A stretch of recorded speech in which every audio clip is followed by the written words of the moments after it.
Hey everyone, welcome back to the Unenlightened Generalists. My name is Odin Halverson. Today, I'm going to be diving into the constantly evolving world of personal knowledge management tools. Now, with new articles and tools popping up daily, it's really easy to feel overwhelmed. But fear not, because today we're going to break down what makes a good PKM tool and how to find the perfect fit for managing your personal knowledge.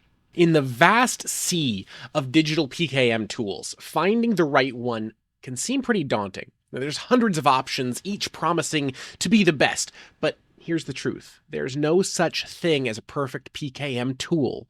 The market is flooded with options, some good, some bad, and some are just downright misleading. All right, let's talk about what you should look for in a PKM tool. First off is versatility. You want a tool that can adapt to various PKM systems and styles, or at least integrate well with other tools that you might need. The ability to handle a wide number of PKM systems and styles, or the ability to integrate with other tools that make up any gaps is really important. There are tools out there that are intentionally designed to only meet the needs of dedicated Zettelkasten creators, for instance. But such tools require an in-depth understanding of the Zettelkasten system to use well in the first place. And they aren't going to be as flexible if you decide that you have different PKM needs. Now, likewise, these single system tools often rely on specific conventions that can make it difficult to transfer your work later to a different tool. Which brings us next to transferability.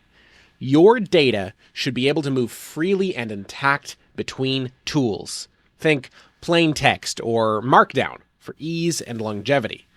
Now, the ability to easily move your data from one tool to another without compromising its integrity is key. Your tool shouldn't force you to only export via PDF files, for instance. Now, generally, you want a system that uses plain text or Markdown. Plain text files tend to work well on any computer and can be read by really old computers as well as really new ones. It's a very simple format and it's easy to move. Markdown is just a plain text coding language where the code itself is extremely simple and can be read like a plain text file. But once read and interpreted by a program, that plain text code becomes fancy, rich text with, italics and bold and text sizes and colors and all the basic formatting that you might actually need. Well, this brings us to security and longevity.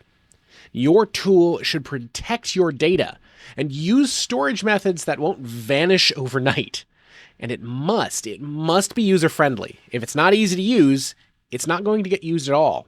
So now, this is all tied to the concept of transferability, because longevity refers to both a tool's own stability and to its reliance on techniques of storing your data that won't easily change. You don't want to put all of your precious knowledge inside a tool that's only been around for 2 years. Likewise, you don't want to use a tool that stores your data in an extremely proprietary format. Your data should also not be dependent upon paying a monthly fee. Now, your PKM might have nothing in it that you'd mind other people seeing, but it also might be a place where you store extremely personal information. Now, this isn't an article that attempts to tackle the complex realm of attack surfaces and threat models, but you should still keep this whole concept in mind.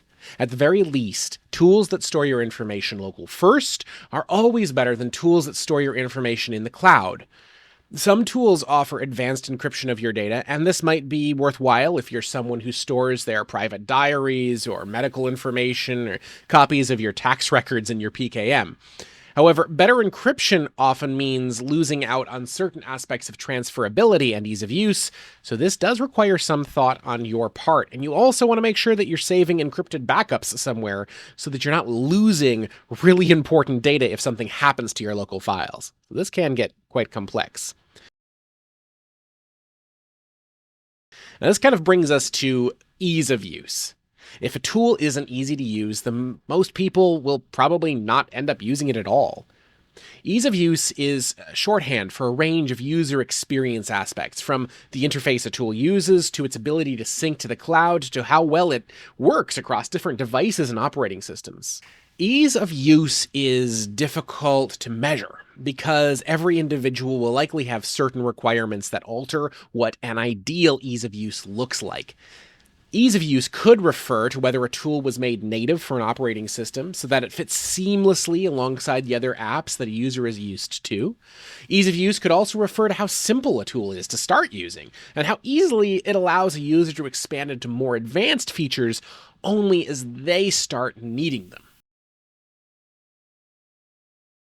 Now, it's crucial to understand the relationship between PKM systems and tools.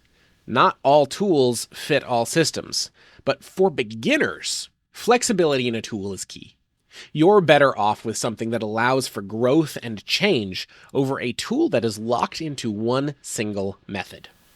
I advocate for what I call a permeable boundaries model of PKM. And this approach allows for fluid organization and connectivity across categories, making sure no piece of knowledge gets isolated. Think of it this way. Within current computer operating systems, the file folder structure of information is the most prevalent. By placing folders within other folders, you can create ever deeper categories of information. The trouble is that what is placed into one folder is not necessarily visible from another or in any way really connected to the information in another folder. A PKM system needs to allow for the organization of information into categories when necessary, while ensuring that information from one category can be seen and connected with information in other categories. So the tool that you use for such a PKM system must also allow for this type of visibility and interconnection as an inherent part of what it does. Finding the right tool is about knowing your needs and understanding that the journey might involve some trial and some error. Now, it's okay to switch tools as you refine your system. What's most important is not to get locked into something that doesn't serve your evolving process. So, no Evernote. All right, so just remember, the best tool is the one that fits your system, not the other way around. Explore, experiment, and most importantly, keep learning.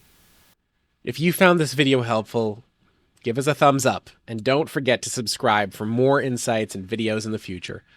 Until next time, go easy, and if you can't go easy, just go as easy as you can.